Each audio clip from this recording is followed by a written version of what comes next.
Namaste. Welcome to Bliss Souls by Monica. I am a certified nutritionist, yoga, pranayam and a meditation practitioner.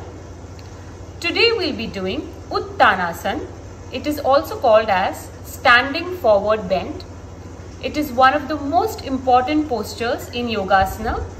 If you want to do advanced poses, then mastering this pose is extremely essential. So Utta means deliberation or intense. Tan means stretch. In this pose, the spine is stretched intensely. So what are the benefits?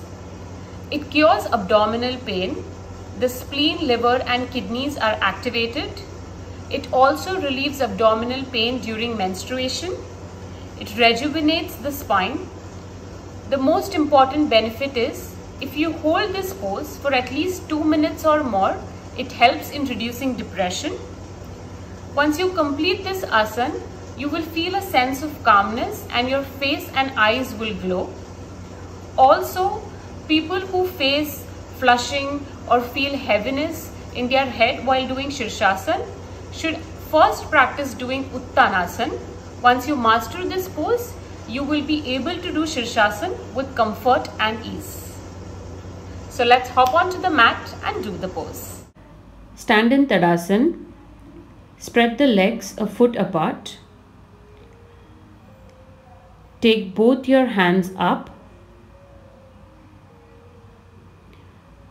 Exhale, bend forward, come to a parallel back position and slowly go down. Place the fingers or the palms on the floor by the side of the feet. Do not bend the knees. Hold the head up and stretch the spine. Be in this position for 2 deep breaths.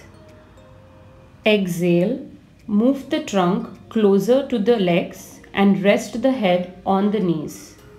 Do not slacken the grip at the knees, but pull the kneecaps well up. Hold this position for a minute with deep and even breathing. Inhale and raise the head from the knees but without lifting the fingers from the floor. After 2 deep breaths, take a deep inhalation, lift the hands from the floor and come back to Tadasana. Guys, I hope you all enjoyed this video. Please do not forget to like, share and subscribe for more such simple step-by-step yoga videos from home. It will inspire me to make more such videos. Thank you for watching. I will see you soon. Namaste.